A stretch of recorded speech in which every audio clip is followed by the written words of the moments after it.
இது மகிமை நேரம். நம்முடைய கர்த்தரும் இரட்சகருமாகிய இயேசு கிறிஸ்துவின் இனிதான நாமத்தில் மகிமை டிவி நேயர்களை நான் வாழ்த்துகிறேன். பிரியமானவர்களே, இந்த நாட்களிலும் நாம் ஜெபத்தை குறித்து நாம் தியானித்து வருகிறோம். நாம் ஜெபிக்கிற வேண்டுதல்கள் கேட்கப்பட வேண்டும் என்றால் நம்முடைய ஜெபங்கள் எப்படி காணப்பட வேண்டும், நாம் எப்படி ஜெபிக்க வேண்டும் என்பதை குறித்து நாம் தியானித்து வருகிறோம். கடந்த நாட்களிலும் நம்முடைய ஜெபம் தேவனுடைய சித்தத்திற்கு ஒப்பு கொடுத்து நாம் ஜெபிக்க வேண்டும்.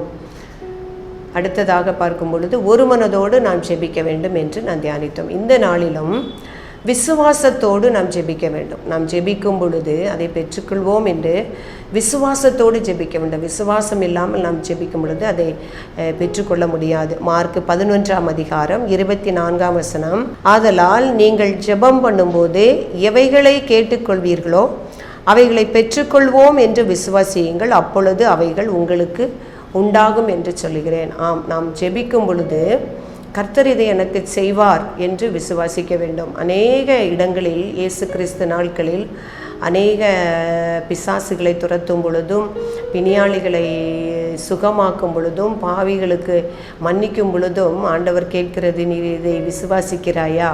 அவர்களுக்கு அந்த விசுவாசம் காணப்படுகிறதா என்று அவர் அறிய விரும்புகிறார். அதை சோதிக்கிறார். அந்த விசுவாசம் அவர்களுக்கு காணப்படும் பொழுது அந்த ஜெபம், விசுவாசத்தோடு கூடிய அந்த ஜெபம் கேட்கப்படுகிறது. யாக்கோபு சொல்லும் பொழுது 1ஆம் அதிகாரத்திலே நாம் ஞானத்தில் குறைவுள்ளவனாக இருந்த நம்முடைய பிள்ளைகளுக்காக, படிப்பு காரியங்களுக்காகவோ நாம் ஜெபிக்கும் பொழுது தேவன் இதை தருவார் என்று நாம் விசுவாசித்து நாம் ஜெபிக்கும் பொழுது கண்டிப்பாக நீ பெற்றுக்கொள்ள முடியும் என்பதாக சொல்லுகிறார். உங்களில் ஒருவன் ஞானத்தில் குறைவுள்ளவனாய் இருந்தால் யாவருக்கும் சம்பூரணமாய் கொடுக்கிறவரும் ஒருவரையும் கடிந்து கொள்ளாதவருமாகிய தேவனிடத்தில் கேட்க கடவன், அப்பொழுது அவனுக்கு கொடுக்கப்படும். அவன் எவ்வளவேனும் சந்தேகப்படாமல் கேட்க கடவன், அப்பொழுது அவனுக்கு கொடுக்கப்படும். இப்போ பிள்ளைகள் படிப்பு காரியத்தில் சில நேரங்களில் படிக்க முடியவில்லையே, ஞாபக சக்தி இல்லையே என்று நினைக்கும் பொழுது அந்த ஞானத்தில் சம்பூர்ணமாய் உள்ளவர் யாவரையும் கடிந்து கொள்ளாதவருமாகிய நம் தேவனிடத்திலே விசுவாசத்தோடு கேட்கும் பொழுது நாம் அதை பெற்றுக்கொள்ள முடியும். அதே யாக்கோபு எழுதின நிருபத்திலே சொல்லும் பொழுது ஒருவன் சுகவீனமாகவோ அல்லது பலவீனமாகவோ அல்லது நோய்வாய்ப்பட்டு இருக்கும் பொழுதோ நோய்வாய்ப்பட்டோ இருந்தால் சபையாரிடத்திலே போக கடவன். அப்பொழுது சபையார் அந்த எண்ணெய் எடுத்து ஜெபித்து விசுவாசத்தோடு அவர்களுக்காக ஜெபிக்கும் பொழுது அந்த சபையாருடைய விசுவாசம் உள்ள ஜெபம் அந்த பிணியாளியை ரட்சிக்கும் என்று எழுதப்பட்டிருக்கிறது. ஆமாம், நாம் விசுவாசத்தோடு நம்ம நோயாளிகளுக்காக நான் ஜெபிக்கும் பொழுது கர்த்தர் நம்முடைய ஜெபத்தை கேட்டு பதில் தருவார். 2 குருடர்களை பார்க்கிறோம். ஐயரே எங்களுக்கு இறங்கும் என்று அவர்கள் வேண்டிக் கொண்டு வருகிறார்கள்.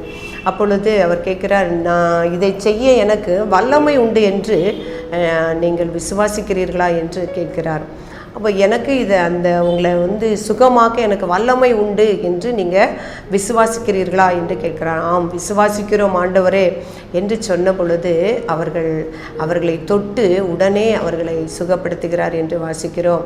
ஆமாம், நம்முடைய வேதனைகள், நமக்கு ஒரு பலவீனமோ நோயோ வரும் பொழுது ஆண்டவரே விசுவாசிக்கிறேன் ஆண்டவரே, இது மருத்துவரால் கூடாத காரியமாக இருந்தாலும் என் தேவனாலே கூடும் என்று நான் விசுவாசிக்கிறேன், இதை செய்ய ஆண்டவரே உமக்கு வல்லமை உண்டு என்று நான் விசுவாசிக்கிறேன் என்று வேண்டிக் கொள்ளும் பொழுது கர்த்தர் நிச்சயமாக நம்முடைய ஜெபத்தை கேட்டு நமக்கு பதில் தருவார், ரட்சிப்பை தருவார். சீஷர்களுக்கு சொல்லும் பொழுது சொல்லுகிறார்களா, நீங்கள் விசுவாசம் உள்ளவர்களாக இருந்து இந்த மலையை பார்த்து பெயர்ந்து அப்புறம் போங்கள் என்று சொன்னாலும் அது போகும் என்று. அதே போல் இந்த ஒரு ஊமையும் செவிடுமான ஒரு ஆவியை பிடித்த ஒரு மனிதனை அவரிடத்தில் கொண்டு வராங்க. அப்போ அந்த சீஷர்களால் அவங்கள குணப்படுத்த முடியலை. அப்போ அவங்க இயேசுவினிடத்தில் கேட்கும் பொழுது அவர்களுடைய அவிசுவாசத்தை பார்த்து தான் ஆண்டவர் ரொம்ப துக்கப்படுகிறார். எவ்வளவு நாள் நான் உங்களோடு கூட இருப்பேன், நீங்கள் விசுவாசத்தோடு இதை கட்டளையிட்டால் இந்த செவிட்ட ஆவி போகுமே என்று சீஷர்களை கடிந்து கொண்டு அந்த மகனின் தகப்பனிடத்தில் கேட்கிறாரு. இதை விசுவாசிக்கிறாய் அப்படின்னு சொன்ன உடனே அவர் சொல்கிறார், ஆண்டவரே நான் விசுவாசிக்கிறேன் என்று சொன்ன உடனே அந்த அந்த ஆவியை துரத்தி விடுகிற அவருடைய மகன் குணமடைகிறான் என்று பார்க்கிறோம். இன்னும் அநேக அற்புதங்கள், அநேக சுகமளிக்கிறது பார்க்கும் பொழுது அவருடைய விசுவாசத்தை நூற்றுக்கு அதிபதியை நான் பார்க்கிறோம் அல்லவா. நூற்றுக்கு அதிபதியுடைய மகன், அவருடைய விசுவாசம் அவ்வளவு பெரிதாக இருந்தது. ஆண்டவரே என்னுடைய வேலைக்காரன் சுகமில்லாமல் இருக்கிறான் என்று சொல்லும் பொழுது, நான் உன் வீட்டிற்கு வருகிறேன் என்று இயேசு கிறிஸ்து சொல்கிறார். அப்பொழுது அவர் சொல்கிறார், ஆண்டவரே நீர் ஒரு வார்த்தை சொல்லும், அப்போனா உம்முடைய வல்லமை அவ்வளவு பெரியது என்று அவருடைய வல்லமையின் மேல் அவருக்கு விசுவாசம். அதனால் உடனே அவர் கேட்ட மாத்திரத்தில் அவருடைய வேலைக்காரன் சொஸ்தமானன் என்று பார்க்கிறோம். அவருடைய விசுவாசத்தை இயேசு கிறிஸ்து பாராட்டுகிறார். இஸ்ரவேலருக்குள்ளும் இப்படிப்பட்ட விசுவாசத்தை நான் கண்டதில்லை என்று பாராட்டுகிறார். பிரியமானவர்கள், அவர் நம்மிடத்தில் கேட்பது அந்த அவனிடத்தில் விசுவாசம் இருக்கிறதா. நம் எதை குறித்து தேவனிடத்திலே விண்ணப்பங்களை நாம் செலுத்தும் போது, அவரிடத்திலே பதிலை நாம் எதிர்பார்க்கும் பொழுது நம்முடைய இருதயத்தில் விசுவாசிக்கிறோமா? அந்த ஜெபம் விசுவாசத்தோடு ஏறெடுக்கப்படுகிறதா? விசுவாசம் இருந்தால் நாம் என்ன செய்ய முடியும்? அதை நான் பெற்றுக்கொள்ள முடியும். அதே போல் யவீருட சொல்லும் பொழுதும் சொல்லாரு, நீர் அவிசுவாசம் உள்ளவனாயிராதே, விசுவாசம் உள்ளவனாயிரு, உன் மகள் குணமாவாள் என்று. கர்த்தர் அதைத்தான் பிரியமானவர்களை விரும்புகிறார். அதே போல் நம்முடைய ஜெபமும் விசுவாசம் உள்ள ஜெபமாய் விசுவாசித்து நாம் அவரிடத்தில் பெற்றுக்கொள்ள அப்படிப்பட்ட கிருபையை தரும்படியாக நாம் ஜெபிப்போம்.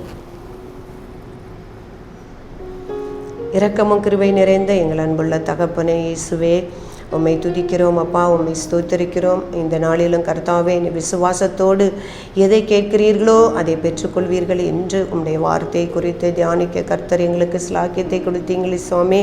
அதற்காக உமக்கு நன்றி செலுத்துகிறோம். நாங்களும் எத்தனையோ விண்ணப்பங்களை உம்மிடத்தில் கேட்டு நாங்கள் பெற்றிருக்கிறோம் சுவாமி. இன்னும் நாங்கள் விசுவாசத்தில் உறுதிப்பட்டு எங்கள் ஜெபங்கள் விசுவாசத்தோடு ஆண்டவரே காணப்பட கர்த்தர் எங்களுக்கு கிருபை செய்யுங்க. உம்முடைய பாதத்திலே காத்திருந்து ஜெபிக்கிற ஜெபாவே எங்கள் ஒவ்வொருவருக்கும் தாருங்க. கேட்டுக்கொண்டிருக்கிற ஒவ்வொருடைய உள்ளத்திலும் ஆண்டவரே உம்முடைய விசுவாசத்தின் ஆவியை நீர் ஊற்றும்படியாக ஜெபிக்கிறேன். விசுவாசத்தில் நிலைத்திருக்க கர்த்தர் உதவி செய்யும்படியாக ஜெபிக்கிறேன். ஆண்டவரே எங்களை தாழ்த்துகிறேன், அர்ப்பணிக்கிறேன், ஒப்பு கொடுக்கிறேன். இயேசு கிறிஸ்து மூலம் ஜெபிக்கிறோம் நல்ல பிதாவே,